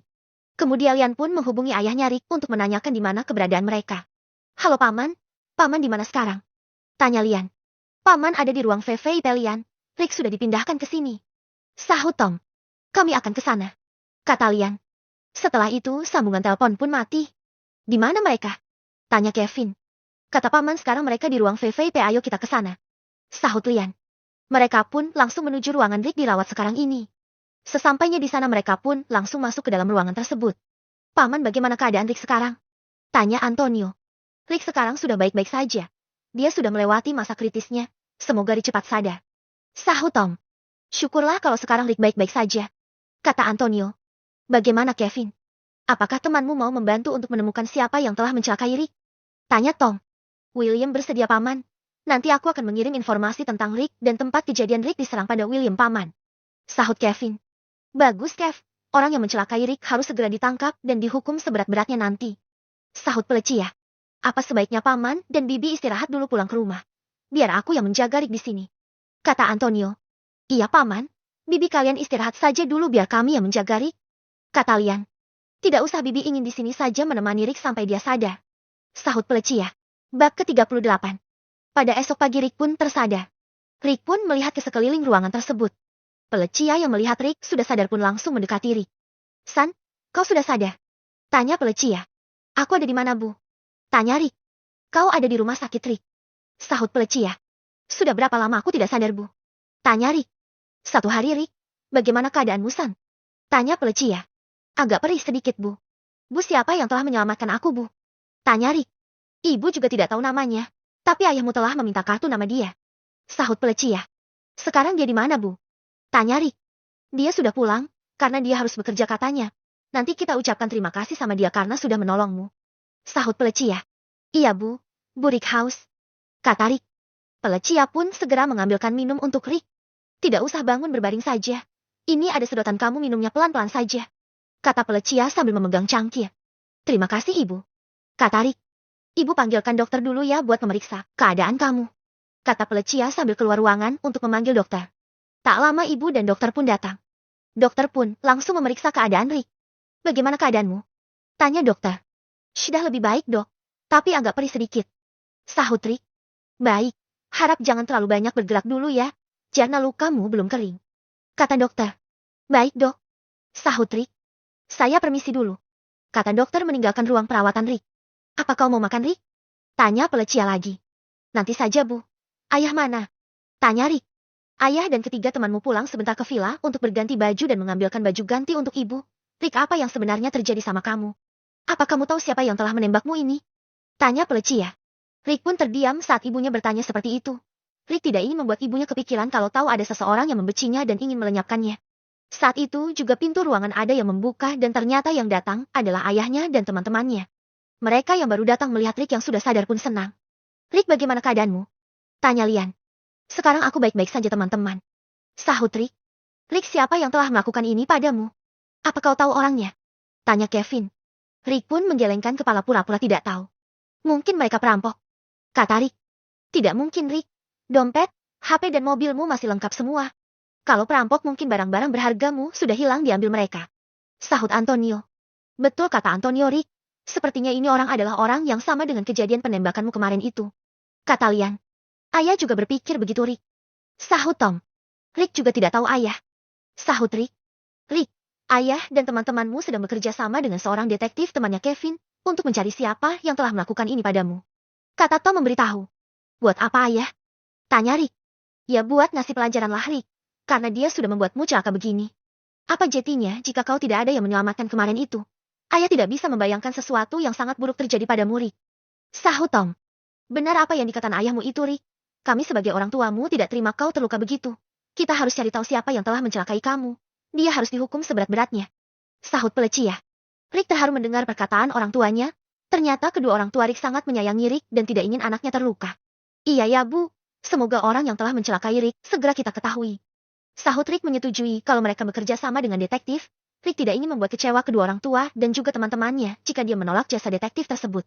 Tanpa detektif pun Rick sebenarnya sudah mengetahui siapa yang telah membayar para gangster untuk membunuhnya. Rick sepertinya mulai sekarang kau harus memiliki bodyguard deh untuk membantu melindungimu. Usul Lian. Benar Rick. Setidaknya kalau kau kemana-mana ada yang menjaga dan membantumu kalau ada kejadian seperti kemarin. Tidak sendirian lagi. Sahut Antonio. Rick pun berpikir sejenak tentang usulan Lian. Sepertinya aku memang perlu bodyguard. Sehebat-hebatnya aku bela diri, tapi kalau aku cuma sendiri pun bisa kecolongan dan membuatku celaka jika kejadian seperti kemarin terjadi lagi. Kata Rick di dalam hati. Bagaimana Rick, apa kau setuju dengan usulku? Tanya Lian. Baiklah, aku akan mempekerjakan 2 bodyguard yang memang benar-benar jago bela diri. Apakah kalian ada rekomendasi orang bisa aku jadikan sebagai bodyguard? Tanya Rick pada teman-temannya. Ada beberapa rekomendasi dariku. Nanti kau bisa mengetes mereka dan memilih 2 yang terbaik di antara mereka. Sahut Kevin. Nanti jika aku sudah keluar dari rumah sakit, aku akan mengetes satu persatu orang yang kalian rekomendasikan. Atau kau bisa buat pengumuman kalau aku sedang mencari 2 orang bodyguard yang akan mendampingiku kemanapun aku pergi. Aku ingin mencari yang benar-benar ahli dan memiliki sikap yang baik. Aku juga tidak suka dengan orang yang memiliki sikap sombong walaupun dia sangat ahli bela diri. Kata Rick menyuruh Kevin. Baik, akan aku umumkan nanti Rick. Sahut Kevin. Antonio, boleh aku minta tolong? Tanya Rick. Kau ini kaya sama siapa aja. Katakan saja tidak perlu izin meminta tolong segala denganku. Sahut Antonio. Aku hanya ingin kau mengambilkan laptop yang ada di kamarku. Kata Rick. Rick, buat apa laptop? Tanya Pelcia. Buat kerja Bu. Sahut Rick. Kau lagi sakit Rick. Jangan memikirkan kerjaan dahulu. Kalau sudah sehat baru memikirkan kerjaan lagi. Kata Pelcia mengingatkan Rick. Tapi Bu Rick baik-baik saja jika Rick tidak melakukan apa-apa sekarang. Rick akan bosan diam di kamar ini. Lagian Rick cuma memantau saja kok. Tidak mengerjakan hal-hal yang berat kok. Sahut Rick. Benar ya, tidak kerja yang berat-berat. Kata Pelcia lagi. Benar Bu. Ibu lihat aja deh nanti Rick apakah kerjanya berat atau tidak. Sahut Rick. Baiklah. Tolong ya Antonio ambilkan baju-baju Rick dan laptopnya Rick. Kata Pelcia. Baik Bibi. Aku akan berangkat sekarang. Kata Antonio. Aku dan Kevin juga harus mengawasi para pekerja yang melakukan perawatan di perumahan. Tadi Rose menghubungi kalau dia tidak bisa mengawasi seorang diri. Oh iya Rick. Rose titip salam kepadamu. Dia belum sempat menjengukmu katanya. Kata Lian memberitahu Rick. Katakan pada Rose tidak apa-apa. Baiklah, silakan kalian kembali bekerja. Aku sudah tidak apa-apa. Sahut Rick. Kalau ada apa-apa segera hubungi kami ya. Kata Kevin. Paman, bibi kami berdua pamit dulu. Kata Kevin. Kemudian mereka berdua pun meninggalkan ruangan temuan Rick di lawak. Oh ya Bu. Fansel Rick di mana ya? Tanya Rick yang mencari fanselnya. Sebentar ibu ambilkan. Sahut Pelcia sambil mengambil fansel milik Rick yang ada di dalam laci lemari di samping ranjang Rick. Dan menyerahkan fansel tersebut kepada Rick. Rick pun melihat fanselnya, ternyata ada beberapa panggilan tak terjawab dari Wilson dan juga Ama. Rick pun menghubungi Wilson untuk menanyakan kenapa Wilson menelponnya kemarin. Halo Pak, apa Bapak kemarin menghubungi saya? Maaf, saya baru mengecek fansel saya dan melihat ada beberapa panggilan tak terjawab dari Bapak. Kata Rick. Benar, saya kemarin beberapa kali menghubungi kamu. Sahut Wilson. Ada apa, Tanya Rick. Ada hal yang ingin saya bicarakan Rick. Kamu ada di mana? Bisa kita bertemu? Tanya Wilson. Saya ada di rumah sakit Pak. Sahut Rick. Kamu sakit Rick? Tanya Wilson. Saya sedikit terluka Pak. Sahut Rick. Terluka kenapa? Kamu di rumah sakit mana? Aku akan ke sana. Kata Wilson. Rick pun memberitahu di rumah sakit aman dia dirawat sekarang. Wilson langsung mematikan sambungan telepon dan langsung menuju rumah sakit. Sesampainya di rumah sakit, Wilson pun terkejut melihat Rick. Rick. Kata Wilson. Pak Wilson, silahkan masuk Pak. Sahut Rick. Ayah, ibu kenalkan ini Pak Wilson. Dosen Rick di universitas. Pak Wilson, kenalkan Ino, kedua orang tua saya. Kata Rick. Mereka pun saling berkenalan. Apa yang terjadi dengan Rick Tuan? Tanya Wilson pada Tom. Dia ditembak orang tadi kenal Pak kemarin beberapa kali di tubuhnya. Dan dia harus melakukan operasi setelah itu. Sahut Tom. Wilson pun melihat ke arah Rick dan Rick pun mengangguk. Itu adalah pertanyaan isyarat kalau Wilson bertanya apakah pelakunya Harrison. Orang tua Rick pun memberikan kesempatan pada Wilson dan Rick untuk berbicara dan mereka keluar ruangan sebentar. Setelah kepergian kedua orang tua Rick keluar barulah Wilson bertanya dengan pasti. Apakah ini perbuatan Harrison Reeve? Tanya Wilson. Benar tuan. Ini kali kedua ketua gangster ini menyerang Rick. Sebelum ini sempat diserang memakai senjata api sambil nyetir dan saya kena bahu. Dan ini kedua kalinya saya dikeroyok oleh banyak anggota gangster dan ketuanya pun menembak saya beberapa kali. Beruntung ada yang menolong saya dan membawa saya ke rumah sakit. Saya pun sempat kritis. Kata Rick menceritakan kronologi kejadian itu. Benar dugaan saya. Kalau Harrison tidak akan berhenti sampai kamu berhasil disingkirkannya. Apa kau sudah melaporkan ini ke polisi? Tanya Wilson. Kejadian yang pertama sempat saya laporkan, namun pihak kepolisian tidak dapat mengusut siapa dalangnya. Saya pun mencari tahu sendiri, dan bodohnya saya pergi ke markas gangster itu seorang diri. Kata Rick. Kau terlalu gegabah, Rick. Untuk membalas perbuatan Harrison perlu taktik yang bagus. Untuk kedepannya, jangan gegabah seperti itu lagi. Kata Wilson. Baik, Pak. Ngomong-ngomong apa yang mau Bapak bicarakan dengan saya? Tanya Rick. Saya ingin mengajak kamu untuk membuka bisnis showroom mobil sport. Sepertinya bisnis ini akan sangat menguntungkan, Rick. Kau tahu sendiri anak para pejabat dan orang kaya sekarang lebih memilih membeli mobil sport. Dan sekarang showroom yang menjual mobil sport masih sedikit. Kita sekalian saja membuka bengkel untuk mobil sport itu. Kata Wilson memberi usul. Rick pun berpikir sejenak, mempertimbangkan ajakan Wilson. Bisnis ini bisa untuk kita berdua atau lebih. Kalau modal yang terkumpul dari aku dan kamu masih belum cukup, kita bisa meminta beberapa orang kaya yang terpercaya untuk berinvestasi di perusahaan kita. Kata Wilson. Biarkan saya berpikir dulu ya, Pak. Karena ini adalah keutusan yang besar di mana uang modal yang dibutuhkan untuk membuka showroom mobil sport itu pasti sangat banyak. Sahut Rick. Baiklah, silakan kau berpikir dahulu, aku akan berikan waktu untukmu. Kata Wilson. Baik, Pak. Sahut Rick. Kalau begitu saya permisi dahulu. Masih ada pekerjaan yang menanti saya. Semoga kamu cepat sembuh. Kata Wilson mendoakan Rick. Terima kasih, Pak. Sahut Rick. Setelah itu, Wilson pun keluar dari ruang perawatan Rick. Tak berapa lama Antonio pun datang membawa baju dan laptopku. Ini Rick laptopnya. Kata Antonio. Terima kasih, Ton. Bagaimana perkembangan proyek pembangunan Bungalow, Ton? Tanya Rick. Berjalan dengan lancar, Rick. Sahut Antonio. Bagus, Ton. Kalau begitu kau boleh kembali bekerja untuk mengawasi proyek itu. Pastikan tidak ada kendala. Kata Rick. Baik, Rick. Aku pergi dulu. Kata Antonio. Antonio pun meninggalkan Rick seorang diri. Rick pun mulai membuka laptopnya. Sepertinya sudah lama sekali aku tidak memantau perkembangan bursa saham. Sepertinya aku akan membutuhkan uang yang banyak untuk modal join bisnis showroom mobil sport. Mari kita mencari uang kembali. Gumam Rick. Dia pun mengamati turun naik harga saham dan mencari saham mana yang sekiranya akan membuatnya untung banyak. Sudah berjam-jam Rick berselancar di dunia persahaman. Namun kali ini Rick tidak banyak mendapatkan keuntungan di pasar saham. Felicia dan Tom pun masuk ke dalam ruangan dan melihat Rick yang tengah fokus menatap layar laptop. Rick, makan dulu. Sejak sadar kau belum makan apa-apa. Kata Felicia mengingatkan. Rick PHN menuruti apa perkataan ibunya. Bu Aneta mana? Tanya Rick. Dia ada di rumah Rick. Dia sedang mempersiapkan ujian untuk masuk ke sekolah. Kata Felicia. Jadi di mana Aneta akan bersekolah, Bu? Tanya Rick. Di SMA Internasional, Rick. Apakah itu tidak apa-apa, Rick? Tanya Felicia. Tentu tidak apa-apa, Bu. Apapun yang terbaik untuk keluarga Rick akan Rick berikan. Sahut Rick. Felicia pun langsung memeluk Rick. Terima kasih ya, Rick. Berkat kerja kerasmu, Ibu. Ayah dan Aneta merasakan hidup yang layak. Kata Felicia dengan mata berkaca-kaca. Jangan bersedih begitu, Bu. Rick tidak suka. Kata Rick.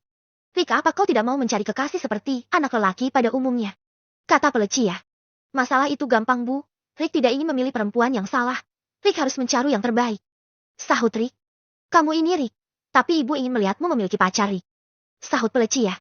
Yang Rick pikirkan sekarang adalah bekerja dan mendapatkan uang yang banyak agar kita sekeluarga bisa hidup enak sampai nanti-nanti. Kata Rick. Terserah kamu, Rick. Ibu cuma mengingatkan saja. Kata Felicia. Baik, ibuku sayang. Sahut Rick. Bab ke-39. Setelah bercanda dengan ibunya. Lalu Rick melanjutkan kegiatan pasar sahamnya di laptop. Dia terus memantau grafik di pasar saham sambil menikmati makanan yang dibawakan oleh ibunya. Rick sangat serius di depan laptop. Sehingga ibunya pun menjauh dari Rick menuju kursi di samping bed Rick berbaring untuk duduk istirahat dan membiarkan sang anak agar tidak terganggu. Untuk hari ini Rick belum mendapatkan apa yang dia inginkan di bursa saham karena ekonomi dunia agak sedikit melambat. Jadi Rick memutuskan untuk kembali beristirahat. Sesekali Rick merasakan kesakitan karena perihnya bekas jahitan operasi. Apakah saya harus membeli baju anti peluru namun didesain agar bisa dipakai di dalam baju luar, tidak seperti baju anti peluru yang sering dipakai oleh polisi yang dipakai di luar? Kata Rick di dalam hati. Rick pun berencana akan memesan dan membuat desain sendiri untuknya lalu meminta saran kepada Antonio dan Kevin nantinya. Tapi besok sajalah menunggu mereka kembali ke sini menjengukku. Kata Rick dalam hati. Keesokan harinya Antonio dan Kevin pun datang kembali menjenguk Rick. Halo Rick, bagaimana keadaanmu hari ini? Tanya Kevin. Sudah lumayan membaik, sahut Rick. Karena Rick dirawat di rumah sakit mewah dan mahal, tentu saja obat yang diberikan pun paten sehingga mempercepat proses penyembuhan luka Rick. Halo Om Tante. Sapa Kevin. Halo Kevin, Antonio. Sahut peleci ya. Semoga Rick cepat membaik. Kata Antonio. Iya, terima kasih Kevin, Antonio, kalian memang sahabat terbaiknya Rick. Kata Tom. Rick pun mengutarakan niatnya untuk membuat desain baju anti peluru namun bukan berbentuk rompi melainkan berbentuk baju yang pres dan nyaman dipakai di dalam baju luar agar tidak kelihatan seperti memakai rompi anti peluru kayak polisi. Sepertinya itu ide yang bagus Rick, tapi bagaimana kau membuat desainnya? Kau kan bukan desainer, mungkin akan sulit membuatnya. Kata Antonio. Tenang, aku sudah membuat desain dasarnya. Sahut Rick. Karena Rick yang genius, jadi dia hanya sebentar mempelajari kinerja rompi anti peluru. Jadi dia sudah paham dan bisa membuat inovasi baru untuk membuat rompi anti peluru yang ngepres di badan seakan-akan hanya memakai baju biasa. Oke, jadi seperti ini desain dasarnya. Kata Rick memperlihatkan gambar yang ia buat. Wow, luar biasa kamu Rick, ini sangat hebat. Kata Antonio. Tapi cukup kita saja yang tahu desain rompi ini. Kata Rick pada Kevin dan Antonio. Mereka pun merahasiakannya. Tenang Rick, cukup kita yang tahu dan penjahit yang membuat jahitan baju ini yang tahu nanti. Kata Kevin. Baiklah Rick, nanti di saat kamu sudah pulih akan kita realisasikan. Untuk saat ini, kamu fokus akan kesembuhanmu dahulu. Kata Kevin. Rick pun teringat dan menanyakan siapa orang yang telah menyelamatkannya. Ayah, nama kartu nama orang yang menolongku kemarin. Ayah, tolong hubungi dia. Kalau dia tidak sibuk, bisakah panggilkan dia ke sini untuk menemuiku?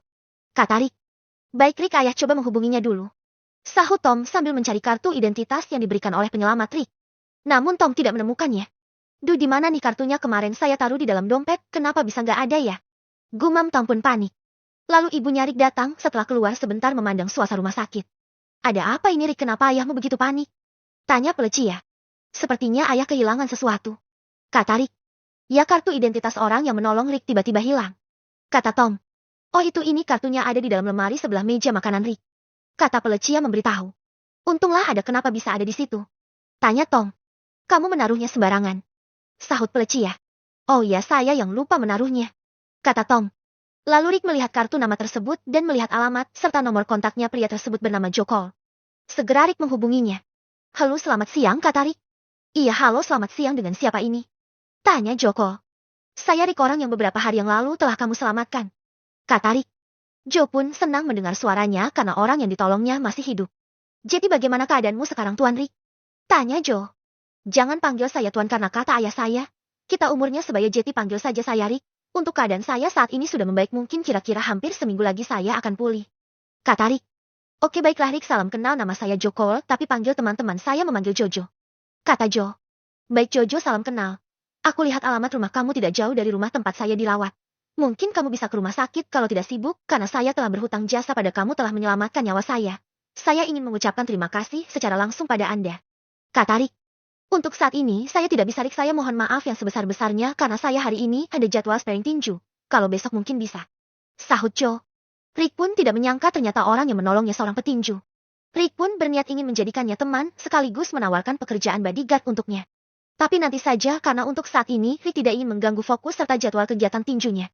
Baiklah Jojo, mungkin besok kamu bisa menemui saya kalau tidak ada halangan. Kata Rick. Untuk besok kalau tidak ada halangan kemungkinan bisa menemuimu Rick. Sahut Joe. Baik, terima kasih kalau begitu, sampai jumpa besok Joe. Kata Rick. Rick pun mematikan panggilan teleponnya. Bagaimana orang yang telah menyelamatkan, apakah dia bisa datang? Tanya Antonio.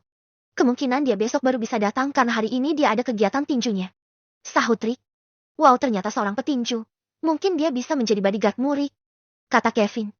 Saya lihat dulu apakah dia mau menjadi bodyguardku atau dia fokus berkarir di dunia tinju, karena saya belum mengetahui sepenuhnya apakah dia seorang petinju atau hanya hobi atau cuma kegiatan sampingan sambil bekerja di tempat lain. Kata Rick. Besok kita tanyakan langsung. Kata Antonio. Oke kawanku. Kata Rick sambil tersenyum. Wah, si Rick sudah lebar senyumnya, kemungkinan sebentar lagi akan pulih. Kata Kevin. Semoga saja Kevin. Kata Rick. Beberapa saat kemudian dokter datang bersama perawatnya untuk memeriksa keadaan Rick serta memberikan obat. Permisi Tuan Rick, kita akan melakukan pemeriksaan. Kata dokter. Silahkan Pak Dokter. Kata Rick. Dokter pun memeriksa bekas jahitan luka Rick. Saat ini lukanya sudah mengering, tetapi luka di dalam masih belum sepenuhnya sembuh. Kata dokter. Iya dok, terasa agak perih ini di dalam. Sahut Rick. Baik Tuan Rick, besok pagi kita akan jadwalkan ronsen untuk Anda. Kata dokter. Terima kasih Pak Dokter. Kata Rick. Setelah itu Kevin dan Antonio pun berpamitan untuk pulang. Sampai jumpa lagi ya Rick. Kata Antonio. Oke, hati-hati kalian di jalan. Sahut Rick. Lalu Rick tertidur di samping ayah dan ibunya yang duduk sambil menatap anaknya dan sambil mengobrol. Ayah, coba lihat wajah Rick persis seperti wajahmu saat tertidur tampan dan beralis tebal. Kata Pelecia. Iya Bu, saya bangga memiliki anak seperti dia. Saya tidak menyangka dia ternyata bisa sukses, padahal dulunya waktu bocah dia seorang pemalas dan bandel. Disuruh belajar saja susahnya minta ampun. Berkuliah pun dia setengah mati mendorongnya dan sekarang dia mempunyai bisnis yang maju. Kata Tom. Iya ayah, semoga saja Rick selalu dilindungi oleh Tuhan dan dijauhkan dari segala bahaya. Kata Pelecia mendoakan Rick anaknya. Setelah Rick terbangun, dia baru sadar kalau Lian tidak ikut. Dari kemarin hanya Antonio dan Kevin saja yang datang. Rick pun menghubungi dua orang temannya itu dan menanyakan keberadaan Lian. Halo bro, mana si Lian? Kenapa dia tidak datang ke sini bersama kalian dari kemarin? Tanya Rick. Ia baru sadar kami, ternyata Lian gak ada. Sahut Antonio. Ternyata Lian diam-diam beberapa hari ini, dia sedang menyelidiki tempat kejadian perkara bersama William. Lian sangat bersemangat ikut bersama melakukan penyelidikan. Di lain tempat, William mengamati CCTV dan melihat mobil yang disewa para penembak Rick, lalu dia mengambil foto dan menemukan ciri-ciri mobil tersebut. Setelah itu, William bersama Lian melihat data-data orang terdekat rekan bisnis dan teman-teman Rick. William pun mendapati saingan bisnis Rick. Tapi sambil mengumpulkan data dan identifikasi, William masih belum menemukan petunjuk dan bukti kuat. Di sisi lain, Rick dari rumah sakit mencoba menelpon Lian. Halo Lian, kamu di mana? Tanya Rick. Halo Rick, maaf beberapa hari ini aku gak ngasih kabar ke kalian karena aku saat ini sedang ikut William untuk menyelidiki siapa penembak kamu. Kata Lian. Terima kasih Lian, kau adalah sahabat terbaikku. Kata Rick. Sama-sama Rick, nanti kalau kamu sudah tidak sibuk datang ke sini bersama Kevin dan Antonio. Kata Lian. Setelah itu, mereka mengakhiri teleponnya. Setelah beberapa lama menyelidiki, William pun ingin pulang dan melanjutkan besok hari karena waktu sudah mulai memasuki malam. Kita lanjutkan besok atau lusa. Kata William. Oke gak apa-apa, jangan terburu-buru. Kata Lian. Di tempat lain, Harrison melanjutkan pestanya bersama para wanita hiburan. Dia bersama teman-temannya menyewa sebuah cafe dan tempat biliar. Mereka bermain biliar sambil meminum minuman beralkohol, dan di situ ternyata ada William yang menyamar menjadi pengunjung cafe karena dia mendapati ciri-ciri pelaku dari rekaman CCTV yang dia minta dan mengamati langsung dari komputer di ruang kerjanya. William memiliki data-data para warga kota serta pekerjaan dan alamat rumahnya. William memiliki wewenang menyimpan data pribadi para warga karena pekerjaannya seorang detektif. Lalu William juga bermain biliar di samping meja Harrison bersama orang-orangnya. Lalu William ingin meminjam stik biliar anak buah Harrison dan beralasan stik punyanya tidak enak dipakai. Lalu diam-diam sambil memukul bola, William mengambil alat dari dalam sakunya untuk mengambil sidik jari dari stik biliar tersebut. Sebelum ke tempat biliar, ternyata William sebelumnya mendapatkan petunjuk dari merek peluru di kejadian perkara dan mendapatkannya itu, merek peluru tersebut dipesan dari salah satu mafia. Kebetulan William mengenal mafia tersebut dan menanyakan siapa yang memesan senjata api serta pelurunya. Karena hanya mafia tersebutlah yang menguasai jalur perdagangan senjata api ilegal. Dia mengatakan bahwa Harrisonlah yang memesannya. Tapi William harus melengkapi semua bukti dan menyempurnakan penyelidikannya. Setelah Harrison dan orang-orangnya mabuk, William pun diam-diam merekam video aktivitas mereka untuk merekam suara mereka semua dan mencocokkannya dengan video yang ada di CCTV. Setelah selesai, dia pun pulang dan kembali ke meja kerjanya untuk melanjutkan penyelidikan dengan komputer. Lalu William menelpon Lian. Halo Lian, selamat malam, maaf mengganggu waktu istirahat Anda, saya ingin melaporkan kelanjutan penyelidikanku malam ini. Kata William. Baik, tidak apa-apa, jadi Anda melanjutkan lagi ya penyelidikan setelah saya pulang? Tanya Lian. Iya Lian, saya melanjutkan kembali karena saya teringat dengan teman saya seorang mafia dan menanyakan merek peluru dan siapa yang telah membelinya. Kata William. Lian pun penasaran siapakah yang punya senjata api itu. Siapa yang memiliki senjata api itu? Tanya Lian. Untuk saat ini saya belum bisa memberitahu. Karena ada banyak orang yang memesan senjata api ilegal tersebut. Tetapi saat ini saya memantau Harrison dan anak buahnya karena dari cerita yang saya kumpulkan dari Rick, dia mempunyai saingan bisnis. Kebetulan saya juga kenal dengan mantan security Harrison dan dia memberi tahu kegiatan Harrison sekarang. Kata William. Anda luar biasa, punya banyak kenalan. Puji Lian. Iya, itu harus karena saya seorang detektif, jadi saya harus punya banyak literasi dan kenalan, tapi kamu harus merahasiakan pekerjaan saya yang seorang detektif ini. Kata William. Aman saya jamin 100% identitasmu akan terjamin. Sahut Lian. Setelah berbicara panjang lebar, mereka pun mengakhiri teleponnya dan melanjutkan besok. Pagi pun tiba. Di suasana rumah sakit yang penuh kesibukan para pengantar sarapan pagi dan pekerja lainnya, Ama pun datang berkunjung menemui Rick. Setelah sampai di kamar Rick, Ama memberikan sesuatu kepada Rick. Ama membuatkan sarapan pagi, yaitu sandwich isi daging ham keju mozzarella dan sayuran serta buah-buahan. Rick terbangun dan langsung senang dibawakan sarapan oleh Emma. Terima kasih banyak ya Ama sudah pagi-pagi membawakan saya sarapan, kata Rick. Sama-sama Rick, kuharap kamu suka sandwich buatanku, kata Ama. Aku sangat suka sandwich ini, Emma, rasanya enak sekali, gak kalah sama buatan chef, puji Rick. Emma pun senang karena Rick menyukainya. Ama kemudian menyapa orang tuanya Rick. Selamat pagi Om Tante, ini saya buatkan beberapa sandwich untuk Rick dan kalian, kata Ama. Terima kasih Nak, Ama sudah repot-repot membawakan kami sarapan, kata Pelecia. Gak apa-apa kok Tante, sahut Ama. Tak lama pengantar sarapan dari rumah sakit masuk juga membawakan sarapan. Ini Tuan sarapan pagi Anda, kata perawat. Terima kasih ya, kata Rick. Bab ke-40. Esok harinya Ama kembali menjenguk Rick. Halo Emma, bagaimana kabarmu? Tanya Rick. Aku baik-baik saja Rick, sahut Emma. Hari ini aku akan melakukan ronsen. Semoga aku cepat pulang, bosan nih di sini terus, kata Rick. Sabar Rick, kamu harus memikirkan keadaanmu sekarang, kata Emma. Dokter pun datang memeriksa Rick lalu membawanya ke ruang ronsen. Buka bajunya Tuan, kata dokter. Baik Pak, kata Rick. Rick pun membuka bajunya dan langsung melakukan ronsen. Setelah selesai melakukan ronsen, Rick kembali diantar ke kamarnya. Tuan, Rick harap tunggu hasilnya ya, nanti saya akan datang beberapa jam kemudian, kata dokter. Baik, terima kasih Pak Dokter, sahut Rick. Orang tua Rick asyik ngobrol dengan Ama. Kamu sudah lama ya berteman dengan Rick? Tanya Pelecia. Sudah lumayan lama Tante, sahut Ama. Kayaknya ini gadis cocok buat Rick. Orangnya ramah dan baik hati, kata Pelecia di dalam hati. Kami sering melakukan kegiatan bersama Tante. Rick orangnya sangat pintar, kata Ama. Beberapa jam kemudian dokter pun datang. Ini hasil ronsennya, Pak, luka Anda sudah mulai membaik. Gak lama lagi akan pulih asalkan rutin minum obatnya. Karena luka dalam itu harus rajin minum obat, jangan sampai terlewat, kata dokter memberitahu. Jadi apakah saya bisa pulang hari ini dokter? Saya ingin pulang saja Dok. Saya sudah merasa lebih baik kok, kata Rick. Baik Tuan Rick, Anda bisa pulang hari ini. Nanti yang mengurus administrasinya bisa langsung ke bagian administrasi saja, kata dokter. Oke Pak Dokter, terima kasih, sahut Rick. Kamu yakin Rick pulang sekarang?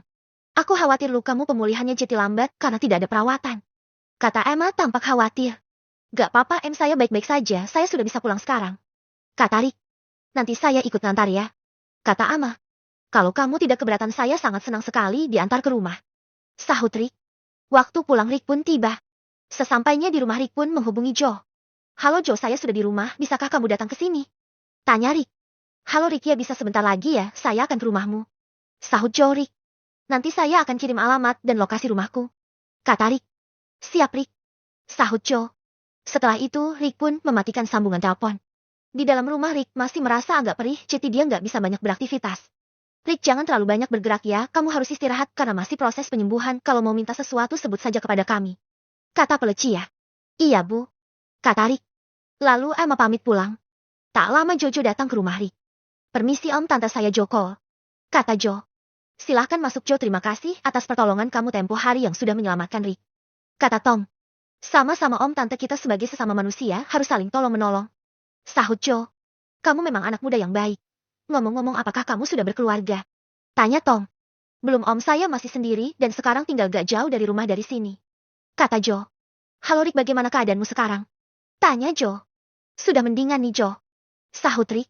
Syukurlah kalau begitu, kata Joe. Jadi Joe, kamu sekarang kegiatannya apa? Tanya Rick. Untuk saat ini saya bekerja serabutan dan sambil latihan untuk pertandingan tinju ya, walaupun cuma ajang tinju amatir, tetapi ini adalah fashion saya. Oleh karena itu, saya memilih pekerjaan serabutan karena dengan banyak waktu yang luang saya bisa ikut latihan di sasana tinju. Saya bermimpi ingin mengikuti tinju profesional, namun karena terbatasnya akses ya, saya hanya menjadi petinju amatir, kata Joe. Kalau begitu nanti kalau ada pertandingan kamu bolehkah saya ikut? Saya ingin menonton pertandingan Anda karena kebetulan saya juga hobi di dunia bela diri, kata Rick. Saya sangat setuju Rick dan akan senang jika kamu nanti menemani saya di pertandingan. Untuk tanding saya dijadwalkan pekan depan di acara boxing Arena City, nanti kamu bisa ikut saya, kata Joe. Baik Joe, siapa tahu nanti kamu akan mau mengikuti audisi tinju di ibu kota, tapi untuk akses menuju ke sana memang harus mempunyai kenalan orang dalam. Tenang saja Joe, saya cukup banyak kenalan, siapa tahu nanti bisa membantu. Yang terpenting saat ini kamu harus berlatih dengan giat dan keras. Jaga pola, istirahat dan makan juga, kata Rick. Baiklah Rick, terima kasih banyak ya, kata Joe. Setelah itu Rick menghubungi Lian. Antonio dan Kevin menyuruh mereka bertiga segera pulang. Joe, aku akan mengenalkanmu dengan ketiga sahabatku. Mereka akan kesini sebentar lagi, kata Rick.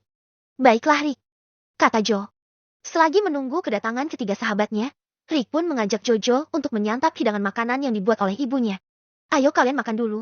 Sini silakan menuju meja makan, kata Felicia. Terima kasih Tante J, gak enak nih merepotkan kalian, kata Joe. Sudahlah Joe, gak apa-apa, ini termasuk ucapan terima kasih kami Jetty, ayolah makan bersama kami, sahut Tom. Tak lama datang juga ketiga sahabatnya Rick. Mereka pun makan bersama, sambil mengenalkan Jojo pada ketiga temannya.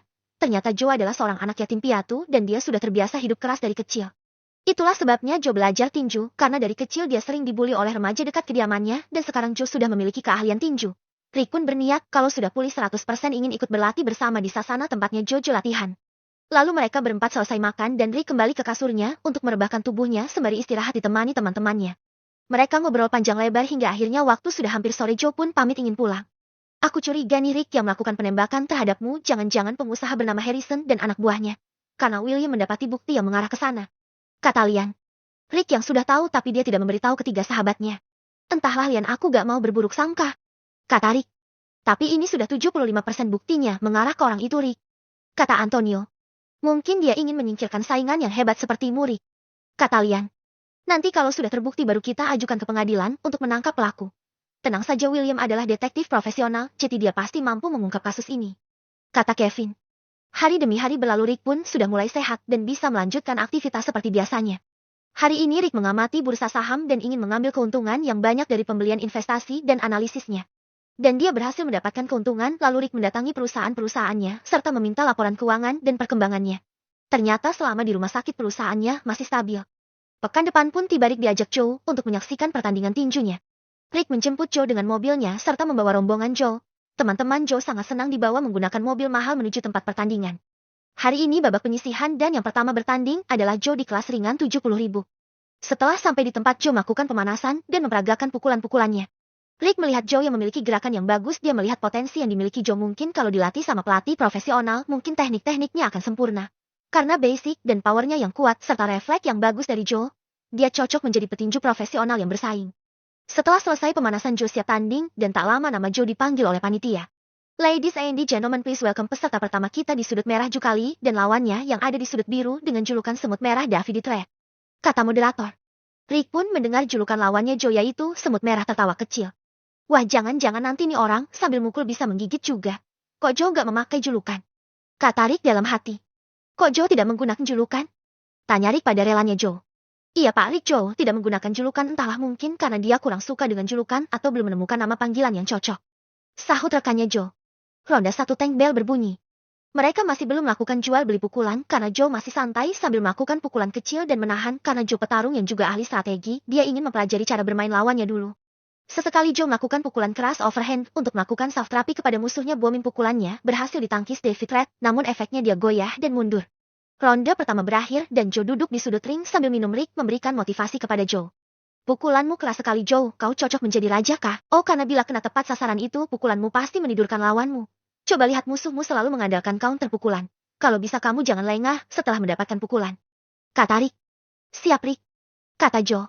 Ronde kedua pun dimulai. Bel berbunyi, mereka kembali melakukan adu pukulan. Karena David tidak memulai pukulan lebih dulu, jadi Joe yang lebih agresif melancarkan pukulan cepatnya. Joe berhasil dicounter oleh David dan pukulannya mengenai rahang sebelah kiri Joe. Namun ternyata rahang Joe begitu kuat sehingga dibalas oleh Joe dengan pukulan sayap kanan dan mengenai wajah musuhnya seketika langsung knockout dan Joe dinyatakan menang. Penonton pun sorak-sorai melihat kemenangan Joe. Teman-teman Joe dan Rick pun senang, lalu mereka mengangkat tubuh Joe di atas ring sebagai selebrasi kemenangan. Lalu mereka pun pulang dan mampir di sebuah restoran makan karena Rick ingin mentraktir mereka semua. Pertandingan dilanjutkan pekan depan yang menyisakan 16 peserta. Setelah pulang mengantar Joe dan temannya Rick pun langsung pulang.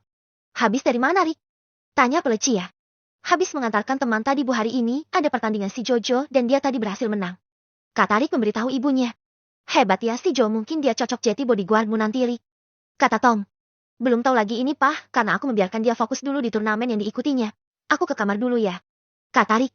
Rick melanjutkan masuk ke dalam kamarnya dan ingin mengecek perusahaannya lewat laporan dan statistik yang dia dapatkan dari orang kepercayaannya. Mudah-mudahan orang tuaku betah tinggal di sini. Aku sangat senang melihat wajah mereka yang begitu bahagia dengan perasaan yang bangga, gumam Rick. Sayang, jangan lupa meminum obatnya ya, biar kesehatanmu lekas membaik. Kata Felicia masuk ke dalam kamar Rick. Baik ibu, terima kasih, saya hampir lupa meminum obat karena saking sibuknya. Sahut Rick. Nih silahkan diminum, setelah itu kamu langsung istirahat dan tidur yang nyenyak karena besok kamu harus lebih segar lagi untuk aktivitasmu yang padat. Kata Felicia. Setelah minum obat, Rick merebahkan dirinya di kasur, lalu tak lama handphonenya berbunyi, ada panggilan masuk dari Lian. Halo Rick, selamat malam, maaf mengganggu waktu istirahat kamu. Kata Lian. Gak apa-apa bro, aman saja, ada apa ini bro, apakah ada kabar penting yang ingin disampaikan? Tanya Rick. Ada Rick. Jadi detektif William sudah menemukan bukti bahwa otak pelaku yang melakukan penembakan terhadapmu yaitu Harrison dan eksekutornya bernama Joshua, sang ketua gangster paling berbahaya di kota ini. Barang bukti dan kecocokannya sudah 100%, jadi tinggal membuat laporan saja ke kantor polisi besok pagi. Kata Lian memberitahu Rick. Baik Lian, terima kasih atas informasinya dan aku sangat senang telah kalian bantu. Kata Rick. Sama-sama Rick, kau sudah seperti saudara bagi kami, jadi apapun kami lakukan yang terbaik untuk membantu kamu. Kata Lian. Lalu mereka pun mengakhiri teleponnya. Dan Rick pun tidak terkejut sama sekali, karena memang sebelumnya dia sudah mengetahui siapa pelakunya, namun Rick juga menghargai usaha temannya bertiga tersebut yang ingin membantunya dengan jasa detektif profesional yang disewanya. Besok pagi laporan akan diproses dan sekarang Rick mau tidur dulu. Keesokan paginya ketiga temannya pun ke rumahnya Rick untuk menjemput Rick dan akan ke kantor polisi untuk membuat laporan bersama William. Sesampainya di kantor polisi, selamat pagi Pak William, orang-orang yang ada di kantor polisi sudah mengetahui William bahwa seorang detektif. Memang dia menyembunyikan identitasnya, namun beberapa kali dia juga sering bekerja untuk negara. Silahkan Pak William, apakah ada yang bisa kami bantu? Begini Pak, kami ingin membuat laporan yang sudah melakukan penembakan terhadap klien saya Tuan Rick. Ada 2 kali percobaan pembunuhan yang telah dilakukan dengan satu otak atau dalangnya. Baik Pak, silahkan masuk ke ruangan untuk menjelaskan dengan proyeksi yang ada di sini. Oke, terima kasih Pak polisi, saya sudah membawa rekaman CCTV dari laptop saya serta petunjuk-petunjuknya. Setelah berjam-jam mereka di dalam ruangan, akhirnya mereka pun selesai dan keluar bersama, dan untuk saat ini tersangkanya sudah ditentukan, yaitu dalangnya ialah Harrison dan para anak buahnya. Polisi pun berencana besok hari untuk menangkap mereka dan membawanya ke kantor polisi untuk meminta keterangan.